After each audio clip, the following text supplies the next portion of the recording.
warm welcome to ETStudios presents Future Brands of India in association with ETRetail. I am Hemanshi Tewari, and today on our show we have someone who has carved her own niche in India when it comes to textile designing. Say hello to Anushri Dubey, founder Alcove Design. Anushri, it's a pleasure to have you on our show. Thank you for having me, Manshi. It's a pleasure for me as well. So Anushri, when you started Alcove, you were already studying design in NIFT Bangalore, right? That's right. So what made you start Alcove in the first place, and why did you think that the market is ripe for such a business? Right. So it dates back me to the time when I was already studying textiles, as you already stated. So I was always surrounded by fabrics and different types of surface techniques and a lot of prevalent textiles that was already there in the country for a while. So that is where I explored all of the entities related to textiles and textile design. That is where the inspiration comes from. I always wanted to do something of my own. That was something I knew from the very beginning. And when I thought of establishing Alcove, it was definitely not an easy journey. It was both challenging and exhilarating at the same time. However, when I carved the niche of my brand, I realized that there was a certain potential in our brand strategy and the market we aimed at. Despite being bootstrapped, I would say there was a potential in our brand's offering. We saw an opportunity in the market of luxury home furnishings, and we saw an increase in demand for high quality furnishings amongst individuals who were seeking for products not just for functionality but also for enhancing the aesthetics and appearance of their homes. So that is where we figured out that yes, the market was definitely ripe for a brand to begin with, and it eventually fueled my determination to bring Alcove to life. All right, that's great to hear, Anushri. But you're talking about luxury home furnishings, right? And you have launched this brand in a tier 2 city like Kanpur. So do you think that there's a market for such products in tier 2 cities as well, and how the consumers are responding to your products there? So initially we received a lot of skepticism regarding a luxury brand operating from a tier 2 city like Kanpur, but we take it as an opportunity rather than a limitation operating from tier 2 city like Kanpur, because there is a high potential of luxury furnishing demands, but people currently do have to travel out to bigger cities to get the product sourced. Now they are getting the similar quality products, in fact high quality products, and they can even customize it, and they are getting it within the city. So the response has definitely been overwhelming, and it has given us the confidence to move our bespoke concept to different cities as well. Not constrained to Kanpur, we are also serving in the surrounding cities as well, and we have seen a rising demand of bespoke furnishings. That is where we get the confidence that we can definitely move this concept of bespoke luxury furnishings to different cities as well. And speaking of other product categories that we serve in, one is the bespoke category that we serve definitely. Another is the catalog services that we do. So we have certain list of SKUs which are listed on our marketplaces, and they are available pan-India. So that is how we function. So bespoke concept is currently constrained to the city and surrounded by areas, and we are serving pan-India to the certain SKU types, and we are serving them through the marketplaces. All right, then you launched Alcove in 2017, right? That's right. So how is the market responding to you now? So what has been the difference? Yes, so it's a learning process for us. It has been a learning for us since the very beginning. Initially, when we entered the market, we were not very clear as to how the market is going to respond to bespoke furnishings. When it comes to the customization of clothing, people are very open to that and very used to that as well. But when it comes to luxury home furnishings, people are very skeptical as to, it's hard for them to imagine as to when they customize the product how it is going to turn out to be. So initially, yes, we did face a little skepticism, but later on, when we curated products of the client's choice and they saw the products come to life, they were very much satisfied with the quality of the products that we serve. Also, whatever they had thought of, whatever they have imagined of, exactly that is what they had received from our our end as well. So initially it was difficult, but gradually we figured out that yes, what is the understanding. So there is a different process. Like being a design student, we understand that there is a certain process involved in designing, bringing a product to life. So there is a market research that happens, there is a trend research that happens, and then is when we analyze the data and the customer preferences and we come up with the collection. However, on the recipient's end, from the client's end, it is difficult to understand as to how they are going to perceive the process. So we have to make it very simplified for the client. So that is where we came up with a business model that, there are a certain pattern, set of designs that we curate in bespoke luxury furnishings. There are experimental color palettes that we can work with. So the customers have a variety of options from which they can choose from, and it has been a more easier process, I would say, rather than getting into the complexity of customized products. Now it is easier for them to actually design their own products out of the niche. So yes, now I think the market has been more adaptable towards it, and they are preferring more of customized luxury furnishings rather than just opting out from the mass produced furnishing goods. All right, so you've talked about customer preferences. Yes. You talked about customization. Yes. So you've given me a lot of food for thought right Yes. now to ask questions. Starting with customer preferences. Right. So how do you analyze customer preferences? Like, is there any technology involved or more of human touches involved? So how is that process for you at Alcove? So first of all, my background is of design, so I always have the advantage of being connected with the emerging trends and customer preferences. So that is what I have been deeply connected with from the very beginning. Now that gives me the potential to analyze the market and analyze the customer, the preferences of customers basically, and their retention. So that is where I kind of run surveys. I did market research, I did customer research, wherein I could analyze that there was a rising appetite in the demand for luxury furnishings. So one is definitely the research that carries on from time to time basis. Like before launching any collection, we make sure that we go through a thorough market research before designing and before even beginning through the process of designing. So that is one thing. Another, we definitely use certain softwares and technologies which helps us to uplift the brand and reach to the potential customers, such as data analytics. Data analytics is one thing which helps us realize our customer potential, their preferences, and their tastes, and all of that. Secondly, we use a lot of CRM, customer related softwares, which helps us analyze the customers, purchase history, and the footfall that we are getting on the social media platforms, e-commerce purchases, and how swiftly they are able to operate through our website, be it secure payment gateways. So everything definitely has a backdrop of technology that goes behind. All right, so there is a part of technology, but when it comes to Alcove, I think Alcove is more related to the human touch when it comes to creating design of sorts, right? When it comes, I think it's an amalgamation which I have read and I've also seen at your stores, that it's an amalgamation of traditional techniques to more contemporary and modern designs, right. which is more relatable to the newer generations, perhaps, right? Right. So what is your demography? What kind of demography are you looking at when you are bringing new product lines and especially operating from a tier 2 city? Right. So as I stated earlier also, tier 2 city has never been the constraint for us. It has been an advantage for sure. So Kanpur is a very, diversified city in terms of choice, I would say. So there might be people who are looking for such products, but they have to travel outer cities or bigger cities to get the products, like I stated earlier as well. So in terms of the city, we are definitely getting a good acceptance in there. In fact, that has given us the confidence to move to further cities and expand our horizon of bespoke customization to major cities as well.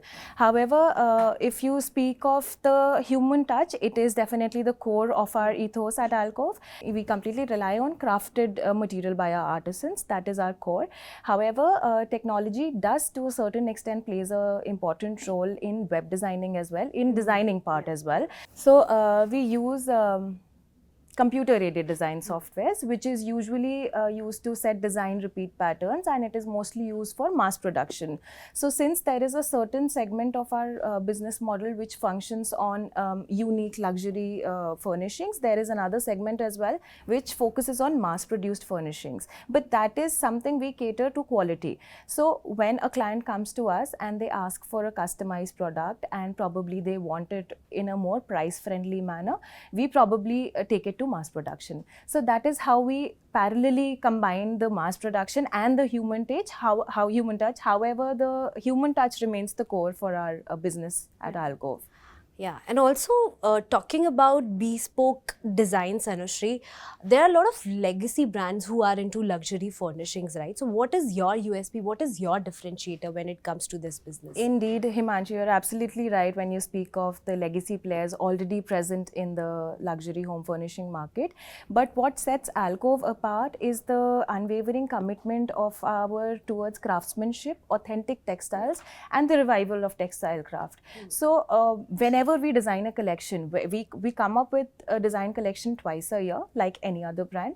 And whenever we come up with a collection, we keep a thorough research on the designs and the technology and the techniques which are already there in the country, but maybe have been vanished off. So we kind of take inspiration from the techniques, but we modernize them in the newer trends and newer patterns. So that is how so you're reviving all the traditional crafts. All right, good to hear that, Anushri. And also tell me about the expansion plans. You've talked so much about expanding to various cities in India now. So what is in your mind right now for Alcove? So currently we function on two business models. One is definitely the furnishings, bespoke furnishings. One is where we have certain list of SKUs and they are listed on the marketplaces available in Pan India. So we tend to expand our horizons on the e-commerce marketplace as well. We want to reach the wider audience. Initially, we've just begun with the marketplace scenario, and we want to experiment more on that because we have figured out that people do have a liking for authentic textiles, Indian textiles. Secondly, for the store expansion, we are planning to move ahead to bigger cities and planning to open more operational and experiential stores rather than retail, I would say. It will be more of an experiential store like we have our flagship store in Kanpur. And also we are aiming to move to exports, wherein we are able to serve to the worldwide audience as well. So that is like the three business aspects we'll be expanding towards in the coming years now. All right, all the best for that, Anushri. Thank you. Now Alcove started in 2017, that is before COVID. That's right. Now it's another era when we are talking about COVID, right? So after COVID came, a lot of e-commerce came into the market, right? And now the sales are not only physical or not only e-commerce. I think it's more of phygital. That's right. Right? So for you, it's the sales comes more from physical stores or more from your e-commerce stores? I think it goes parallel. So the amount of products that we sell online, like the SKUs that we move out of online, that has a broader reach because it's present on the marketplaces pan India. So that has its own presence. Parallelly, when you speak of bespoke furnishings, that is something we operate currently from the flagship store, which is situated in Kanpur. So that certainly has the limitation because we are we have to physically move out to different cities to get in touch with the architects and interior designers. So that is still in the beginning phase, I would say, but the betterment is definitely coming from the marketplaces because we are getting good responses, a good response on the online purchases that we are seeing recently. All right. Then what are your plans in terms of, you have already talked about your expansion plans when it comes to expanding your stores to different cities, and you're more into experiential store that we have heard from you. But what about your product expansion? Like, is there anything on your plate right now, and what are you looking at for this upcoming financial year? So initially when I began with Alcove, it was just about designer cushions. It was just, I was just experimenting with, you know, statement pieces, designer pieces, right only on cushions. Gradually, I moved on to table linen, then I moved on to the embroidered bed linen, then I started designing custom drapes as well. The recent category that we introduced was embroidered wall coverings, which has been an excel for us in terms of bespoke furnishing. So when you speak of product expansion, I feel anything and everything that goes through textile, we can definitely make that. And it's design is something which is innovating. Like design is never ending, creativity is never ending. So we keep on experimenting. We've come up with embroidered wall panels, we've come up with embroidered wardrobe shutters and whatnot. So if you speak of product expansion, we are definitely looking towards different categories, be it home accessories, be it home accents or whatever. So yes, if everything and anything related to furnishings, we are definitely looking forward to expand to that. All right, so we have also talked about product expansion. Now I want to touch a little bit on D2C market right now in India. D2C is booming, right? So what do you think is the reason behind such a growth of D2C? Is it because of COVID, because COVID came and a lot of e-commerce expanded, or there is some other reason for D2C companies to grow in India right now? I think COVID did play a major role in that, because primarily it's about convenience. Like the returns are easy, the accessibility is very simple, the exchanges are very easy. So in that terms, I think there is definitely a benefit for customers to order online and get stuff details. Apart from that, earlier the websites that were listed on that were available, they didn't have so much of description on their website. Earlier it was very straight that you have this product, this is the product description, the dimensions, that's all. Now when you go through a website, they will mention everything, like about the product, how it's made, how long it is being made, like what time goes behind it, and how to care for that product for that matter. So the description has helped the customers to rely more on the online portals. That is what I feel.